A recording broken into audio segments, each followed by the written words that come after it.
Es un gusto estar en comunicación con ustedes, maestristas en la Universidad a las Peruanas, en esta maestría de Derecho Constitucional y Derechos Humanos.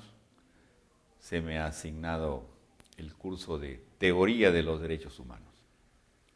En verdad que felicito a la Dirección Universitaria de Educación a Distancia por preocuparse de un tema palpitante: las minorías vulnerables, los derechos humanos. Este tema es existencial para los estados. No hay aquí ninguna duda de que después de las declaraciones, la Declaración Universal, la Declaración Americana, la Convención Interamericana y en otras latitudes, el proceso integrador en Europa, en el Medio Oriente, en el África, todas tienen una constante: derechos humanos. En el Perú tenemos un Plan Nacional de Derechos Humanos y la Constitución del Estado, en su artículo segundo, la Constitución vigente, nos habla de los derechos humanos. De modo que vamos a abordar un curso de actualidad que compromete el derecho interno y el derecho internacional. Ya lo veremos en las clases que vamos a impartir, donde deseo una conducta interactuante de ustedes. Quien les habla es el profesor Humberto Falla Lamadrid. No se ha puesto en esta lámina mi nombre. Abogado, magíster en Derecho Penal, doctor en Derecho. Tengo el honor de ser honoris causa de la Universidad Cantuta. Actualmente me desempeño también en la Universidad Villarreal, en los cursos de Teoría General del Estado, Derecho Económico y Procesal Constitucional. Valoro más la mención social de señor que la mención académica de doctor. A sus órdenes entonces, repito, soy el profesor Humberto Falla Lamadrid.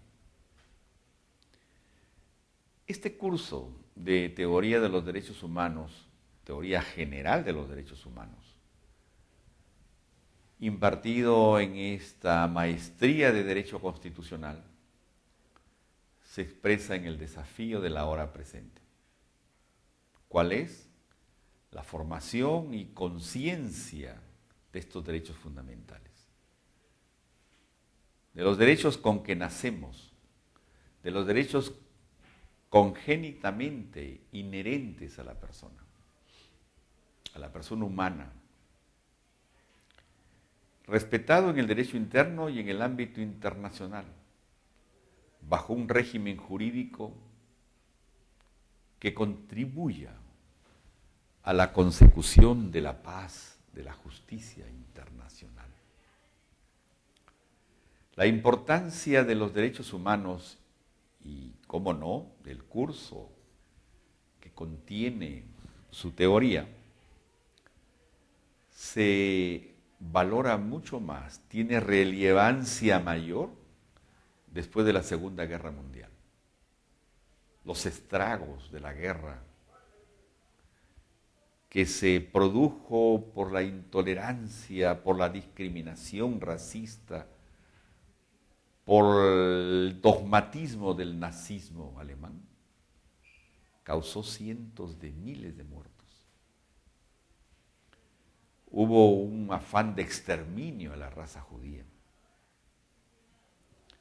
Los pueblos del mundo advirtieron el peligro que significa a la raza humana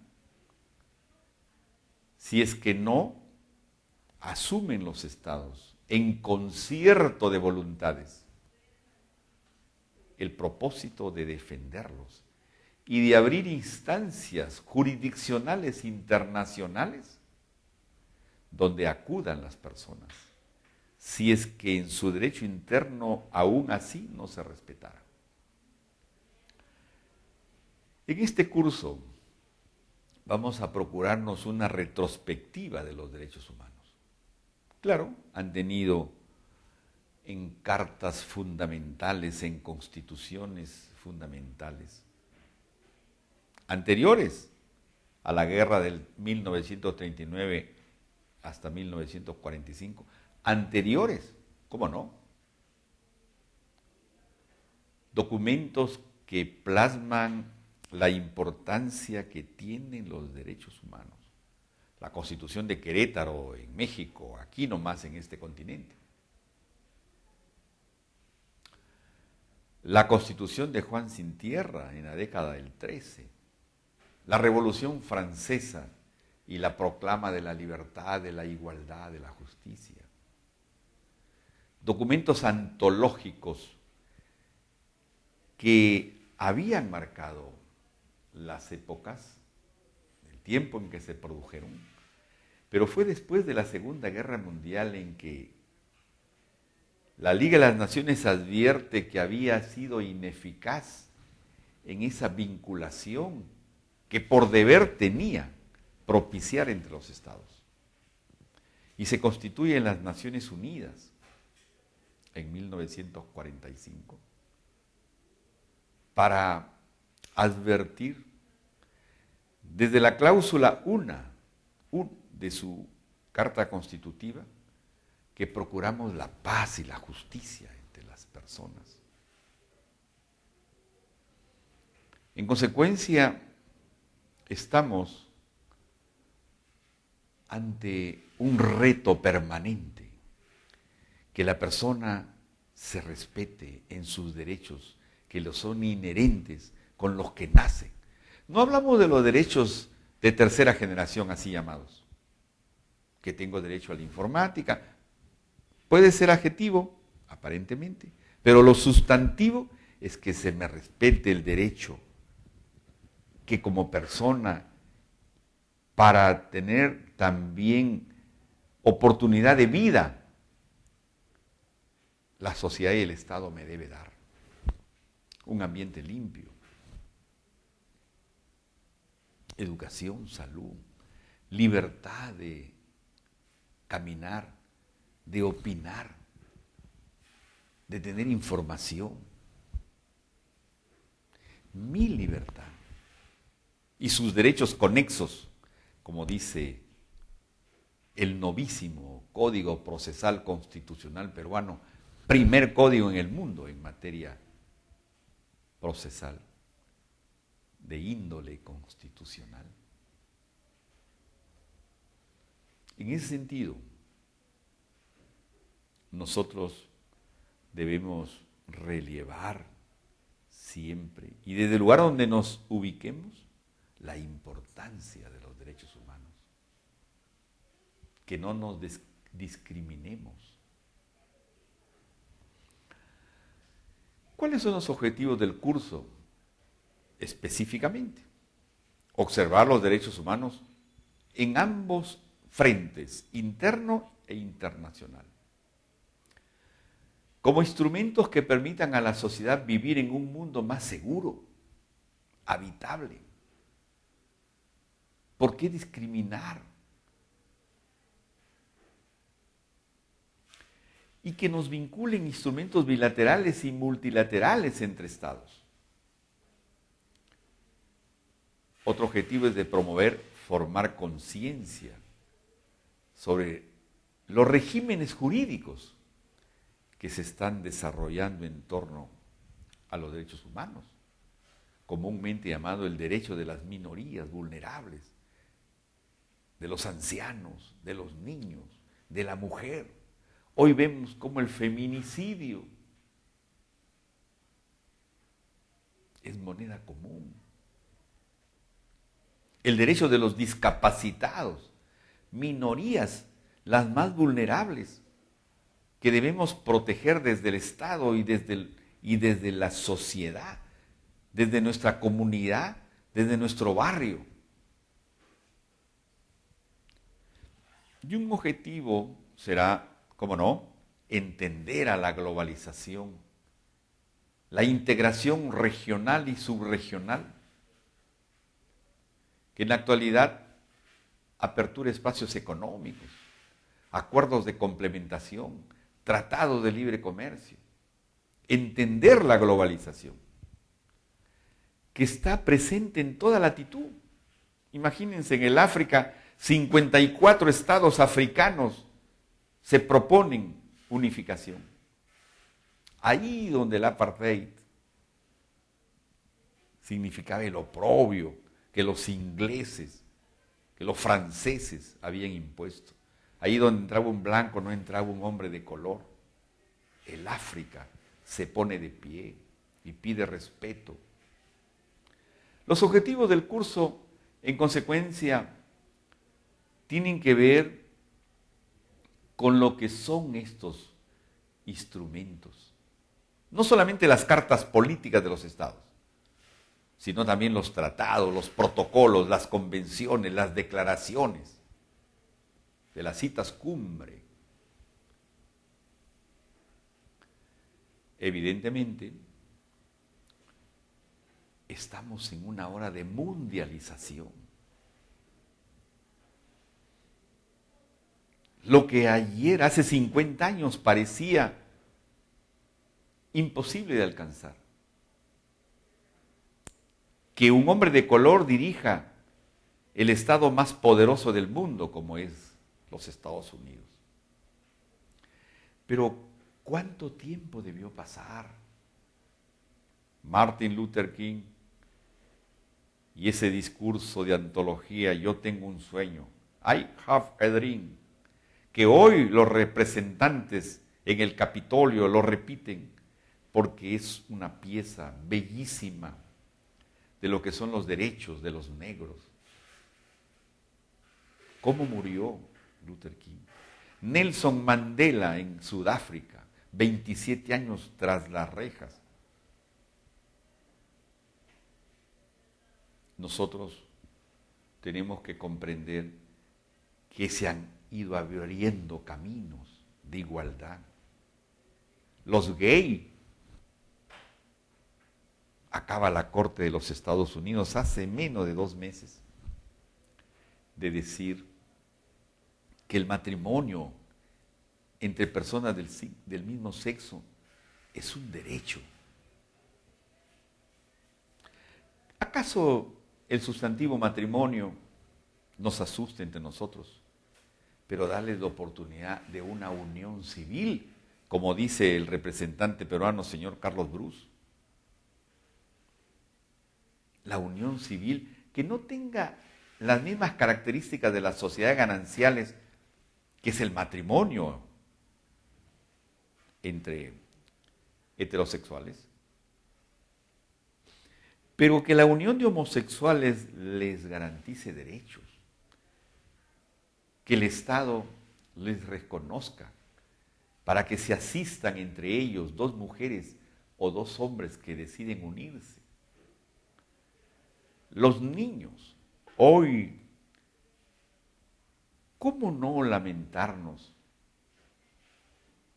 de que se utilicen los niños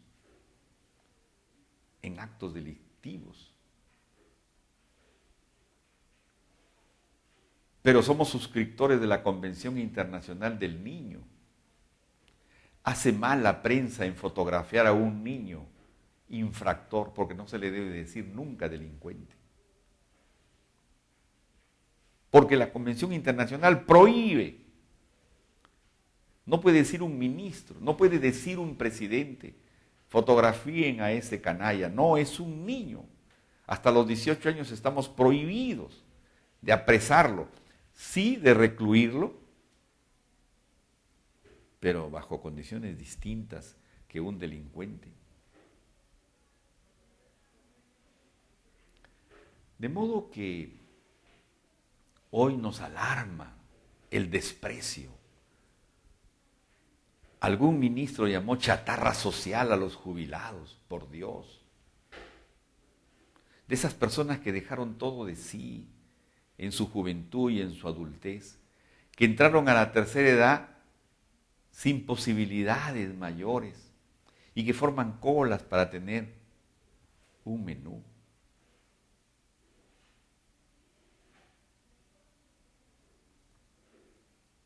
De modo que ahora mismo nosotros tenemos que comprender que el Perú es capital de integración. Aquí se han dado cita muchos eventos que tienen por objeto fortalecer relaciones amistosas entre los estados.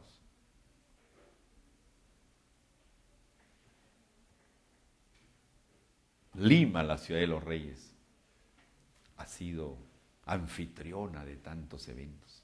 El último, la COP20, para un ambiente limpio, la formación del Fondo Verde para contribuir a la limpieza del ambiente. La Declaración de Lima llegará a la COP21 en París, Francia, para seguir bregando por un ecosistema.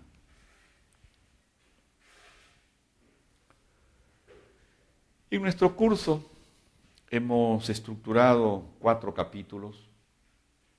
El primero es eminentemente teórico, que tiene que ver con la filosofía de los derechos humanos, la solidaridad.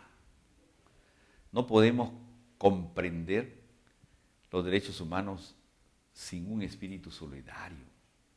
La dignidad. No podemos arrancarle a una persona su estima, su dignidad. La razón primera de los derechos humanos es por eso el honor, la dignidad de las personas a las que tenemos que respetar, quien fuera que sea,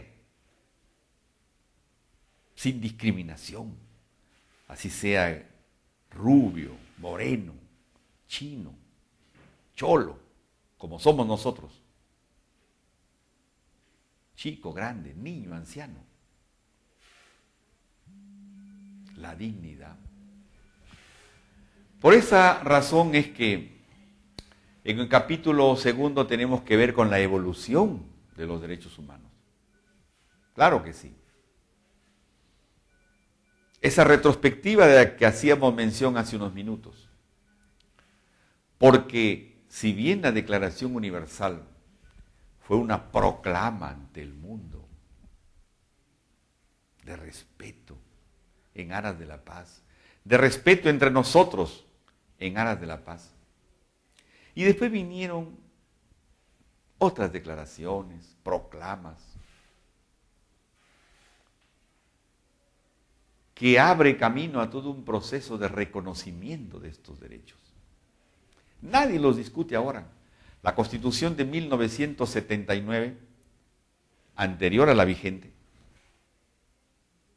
decía en su primer artículo: la persona nace con derechos anteriores y superiores al Estado. Entonces hay un reconocimiento de esos derechos. Las fuentes ya nos lleva a hablar de los tratados, de las convenciones, de esos instrumentos que han de firmarse entre estados no solamente con fines comerciales, con fines de transferencia tecnológica, todos ellos propósitos buenos, pero sobre todo para que nos propongamos unos a otros, los estados, en lo que se llama el derecho internacional público, defender los derechos humanos. Razón por la cual es un escándalo hoy cuando vemos que un agente, que una autoridad agrede, patea, se burla, hasta lo tira al suelo a su prójimo. Eso es lo que estas fuentes, estos tratados prohíben. Y cómo no, el derecho a la vida en instancias constitucionales, el Tribunal Europeo de Derechos Humanos, la Corte Interamericana de Derechos Humanos, la Comisión Interamericana. Los estados aceptan que pueden ser emplazados si en el frente interno no se respetaron los derechos humanos. ¿Cuántas veces el Perú ha sido sancionado con fuertes multas y con pingües montos de indemnización a personas a las que desatendió sus derechos? Desatendió sus derechos, violó sus derechos. Y claro, hemos pasado por etapas de terrorismo, en la que el más abyecto de los delincuentes, aquel terrorista que entró a una iglesia y mató a un cura, el más abyecto de los delincuentes, no podía ser juzgado ante jueces sin rostro, violando el debido proceso. Y que hoy se inicie el juicio y mañana termine la sentencia. Y la Corte Interamericana dijo, Estado peruano tiene que pagar una multa por esto. Es en ese nivel de instancias internacionales de materia constitucional y de materia de derechos humanos donde debemos finalmente hacer prevalecer cuando en los tribunales internos no se han respetado los derechos humanos. La Corte Interamericana nos obligó a reprocesar a todos los terroristas que habían sido juzgados por jueces sin rostro. De modo que en la estructura de nuestro curso podemos tener digresiones, temas colaterales, pero todos ellos conexos a la libertad, a la dignidad, a la socialización, a que los jueces tienen el deber de respetar cuando ventilan un proceso sobre derechos humanos, socializar un proceso, advertir que una mujer, que un niño, que un anciano, que un discapacitado está en menores condiciones de defensa que el agresor. El sicariato. Acaba de darse en el Perú un decreto legislativo que consagra el sicariato como delito autónomo, con 15 años de pena privativa de libertad y si mediaran circunstancias agravantes, 25 años. Para aquel ciudadano que utilizando un niño, al saber que es inimputable, manda a matar.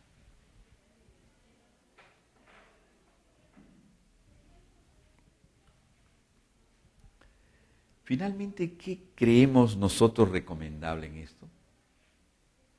En este nuestro curso de Teoría de los Derechos Humanos, en esta maestría de Derecho Constitucional, propender a la difusión y al respeto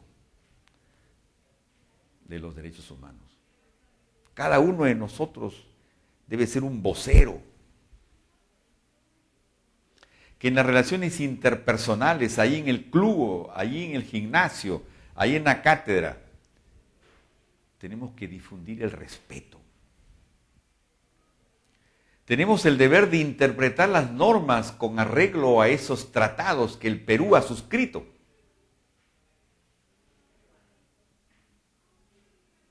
La Constitución vigente dice en el artículo 206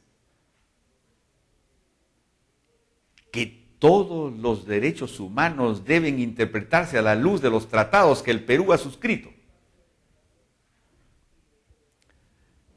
Y cómo no, recomendar que se estimulen los principios procesales, la gratuidad de un proceso judicial que ventile derechos humanos, la socialización a la que acabamos de referirnos, y un juez natural.